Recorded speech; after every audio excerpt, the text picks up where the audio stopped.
참사가 사회 전반을 뒤흔들고 있습니다. 가족을 잃은 이들의 슬픔과 분노에 더해 한국 사회 각종 문제들이 이번 사고에 녹아 있을 텐데요. 박상우 전국부장이 세월호 참사 이후를 돌아봤습니다. 침몰 현장에 오니 마음이 아프다면서 간만에 애국하러 왔다는 글을 카카오 스토리에 올린 이광욱 잠수부는 차디찬 바다에 뛰어들었다가 운명을 달리했습니다. 잠수가 사실상 불가능하다는 맹골 수도에서 시신을 수습하기 위해 목숨을 바친 겁니다. 조급증에 걸린 우리 사회가 왜 잠수부를 빨리 투입하지 않느냐며 글을 떠민 건 아닌지 생각해 봐야 할 대목입니다. 들어오면은 무조건 다친다. 그게 안 된다. 라고 하는데도 언론에서는 다 그렇게 나오고 우리한테 이런 확충을 더 해라. 60명을 맞춰라. 실제로 지난달 24일 일부 실종자 가족들은 해양수산부 장관과 해양경찰청장 등을 불러 작업이 더디다며 압박했습니다. 논란이 된 다이빙벨 투입도 이때 결정됐습니다. 천안함 폭침 사건 때 논란을 일으켰던 잠수업체 대표를 구조 전문가라며 한 종편이 스튜디오까지 불러 다이빙벨의 효과를 사실상 홍보해줬는데 결국 실패로 돌아갔고 지푸라기라도 잡고 싶었던 가족들은 크게 실망했습니다. 이웃 일본에서도 다이빙벨 투입 실패 직후 어처구니 없다는 반응을 보였습니다. 일본의 한 인터넷 사이트입니다.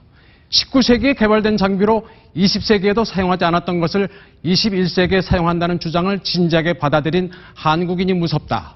깊은 수심의 다이빙 벨이라니 야쿠자도 놀랄 상술이다 등의 댓글이 달렸습니다. 다이빙 벨도 결국은 분노와 증오 그리고 조급증이 빚어낸 해프닝이었습니다. 사고 초기 현장에 간 총리는 물병을 맞았고 청와대 행정소동까지 벌어졌습니다. 외국의 사례는 어떨까요?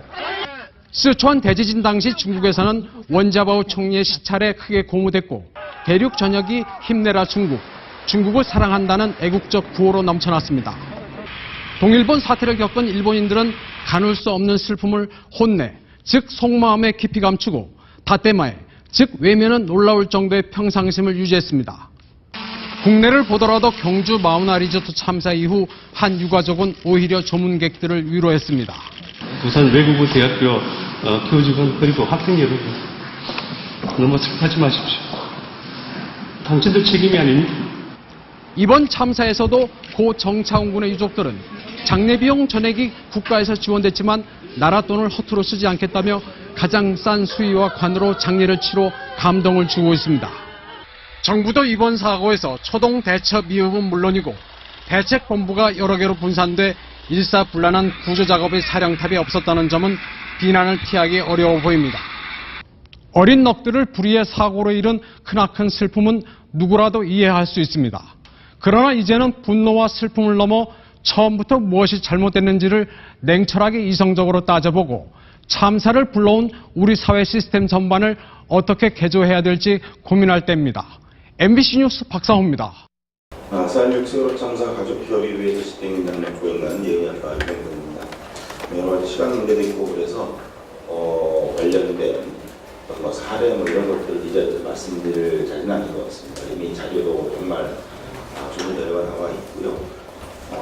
그래서 물론 저희들이 직접 겪었던 일이긴 합니다만 그러나 주변에서 이렇게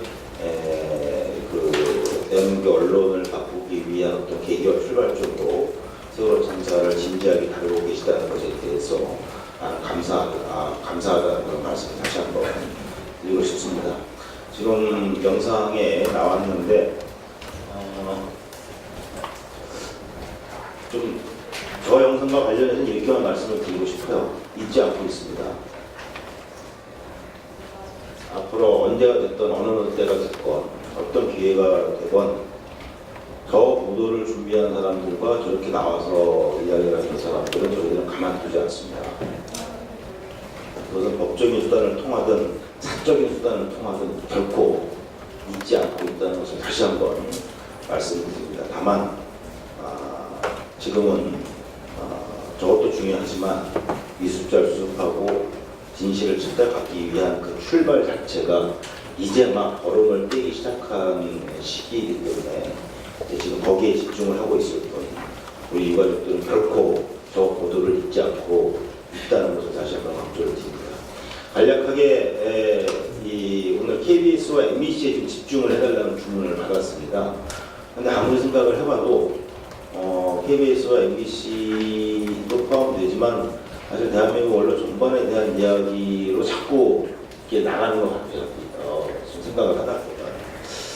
그래서 어쨌든 좀 말씀을 드리면 저희 유가족들의 입장에서 볼 때 대한민국의 언론이 무엇이 문제인가, 저희 유가족들의 입장에서 보면 몇 가지 위험이 좀 있습니다. 특히 가장 첫 번째는 세월호 참사 당시는 물론이고 그 이후에 지금까지 저희 피해자들이라고 하면 유가족들은 물론이고 생존자들 또 그 가족들까지 포함합니다. 그 피해자들을 직접 만나는 언론인들의 문제가 있습니다. 직접 만나서 취재의 목적이든 또 아니면 다른 목적이든 간에 이 피해자들을 직접 만나서 대화하는 그런 말과 행동으로 비롯되는 그래서 피해자들이 받게 되는 피해들이 있습니다. 가장 대표적인 것이 참사 당시 진도체육관이나 횡목하면서 기자 신분을 속이고 심지어는 본인이 유가족이라고 소개를 하면서 피해자들을 만나서 대화를 나누고 그것을 기사로 써내는 이런 일들이 정말 비일비재 했었죠. 뭐 이런 것들. 그 다음에 가장 저희 가족들이 대표적으로 항상 꼽고 있는 것이 심경이 어떻습니까? 지금 심정이 어떻습니까?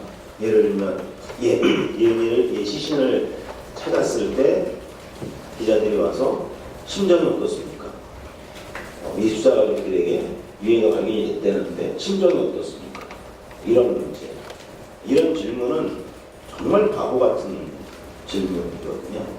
그래서 결국 이런 문제는 뭐 언론의 시스템 문제, 언론의 어떤 법적인 문제 이런 문제를 떠나서 개인적인 소양에 상당히 큰 문제가 많은 그런 현상이 되었다. 이것은 결국 재난 참사를 어떻게 취재하고 어떻게 보도해야 되는지에 대한 어떤 언론사의 어떤 사회적인 규범이라든가 규칙이라든가 매뉴얼 같은 것들이 전혀 존재하지 않았을 뿐만 아니라 그런 상황에서 속보 경쟁이라든가 이런 것들의 압박을 받는 일선 취재, 그것도 아주 젊은 경험이 많지 않은 기자들이 어떤 무언가에 쫓겨서 달려들면서 했던 그런 취재 방식, 그것이 지금까지도 저희 기자들에게 가장 큰 상처 중에 하나로 남아있다는 걸 좀 하나 짚고 싶고요. 또 하나의 유형은 아까 잠깐 말씀을 드렸지만 소위 속보 경쟁이라는 이명하에 사실 확인을 거치지 않고 보도되는 무차별적으로 난사되는 그런 보도들이 또 하나의 유형이 있습니다. 그것의 대표적인 사례는 당연히 전원구조 보고겠죠. 그게 목포 MBC에서 그 당일날 이거는 사실이 아닌 것 같다는 보고가 여러 차례 올라갔음에도 불구하고 그것을 무시하고 전원구조 오보를 계속 지속했던 것, 그리고 전원구조가 오보라는 것을 인정한 이후에도 상당 시간 동안 같은 보도와 자막이 나갔다는 것은 이것은 사실 상식적으로 좀 설명되지 않는 부분인 것 같습니다. 그것은 무언가가 다른 의도가 뒤에 숨어 있지 않는 이상 어떻게 이런 식의 보도가 나갈 수 있을까? 속보 경쟁, 그러니까 결국 그것도 받아쓰기라고 보통 그렇게 해명을 하고 넘어갑니다만 단순히 받아쓰기라는 표현으로만 그것을 설명할 수 있을까라는 근본적인 의심을 하나 하고 있습니다. 이것과 관련돼서 마지막으로 드리고 싶은 말씀은 어떤 기자들의 재난 참사를 보도하기 위한 어떤 준칙이라든가 매뉴얼이라든가 이런 것들이 전혀 전무한 상태에서 그냥 어떤 쫓기듯이 취재하는 경쟁 속에서 나온 여러 가지 잘못된 보도들, 또 속보 경쟁이라든가 받아쓰기로 해명이 되는 여러 가지 결과를 이런 것들이 단순히 언론사의 어떤 자정의 노력, 개인의 어떤 자정의 노력 이런 것들로 과연 해소할 수 있을까? 앞으로 바뀌어 나갈 수 있을까? 왜 이 말씀을 드리냐면 제가 마지막 세 번째로 드리고 싶은 말씀이 이겁니다. 단순히 언론사 사주 또는 사장을 좋은 사람으로 바꾸고 또는 관련된 법 또는 관련된 위원회를 좋은 사람들로 채우고 그것만으로 근본적인 해결이 가능한 것일까? 저희들이 겪으면서 결국 저희 가족들이 결론을 내는 건 단순히 이건 무슨 잘 몰라서 경험이 없어서 속보 경쟁이어서 받아쓰기가 관행이어서 우스갯소리지만 저희 가족들은 그런 농담도 서로 좀 한 적이 있습니다. 왜 기자들을 시험을 봐서 뽑지? 내가 해도 저보다 잘할 것 같은데 근데 시험 보는 거 보니까 아마 시험 과목 중에 받아쓰기가 있을 거야. 그래서 받아쓰기를 누가 얼마나 빨리 잘하느냐에 따라서 그 성적 갖고 기자 뽑는 거 아닐까? 이런 농담도 가족끼리는 사실 합니다. 근데 단순히 그런 문제를 해소한다고 해서 세월호 참사와 그 이후에 벌어졌던 이런 잘못된 보도들을 해결할 수 있을까? 제가 마지막으로 정말 좀 조심스럽지만 드리고 싶은 말씀은 이 세월호 참사를 매우 악의적인 정치적인 시각으로 판단하고 재단을 해서 이것은 눌러야 하고 돈 줘서 당장 흩어지게 만들어야 하고 이것이 정권에 위협이 되지 않도록 방어해야 하고 이런 정권의 시각을 철저하게 따라갔던 언론들이 아닙니다. 즉 단순히 대통령이 무서우니까 야 시키니까 해야지가 아니었고 더 적극적으로 함께 그런 잘못들을 저지른 공동의 어떤 공범 내지는 매우 적극적인 부역자 이런 것들이 반복되고 있는 것이 아닌가라는 근본적인 질문을 던지고 싶은 것입니다.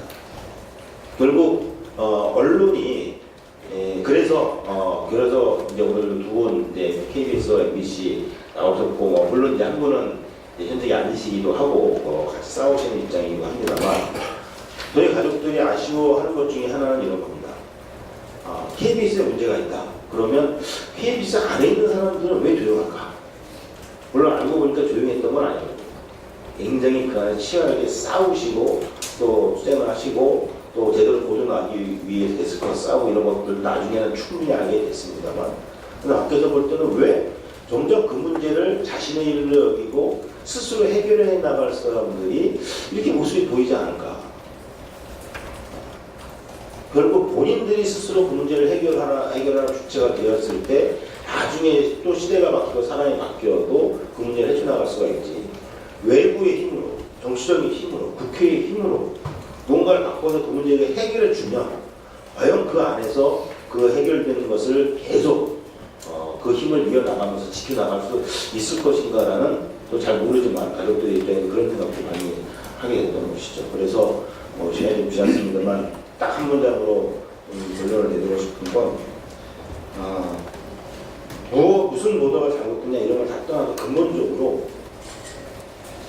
언론이 단순히 정권의 눈치를 봤기 때문에 이런 결과가 나온 게 아니고 그 나쁜 정권과 함께 공범의 역할을 매우 적극적으로 했기 때문에 세월호 참사와 관련된 이러한 보도와 이런 것들이 나온 것이다라고 저희들은 생각을 하고 있고 그것을 과연 어떻게 해결을 해나갈 것인가를 많이 그 답을 주시고 만들어 주시면 고맙겠습니다.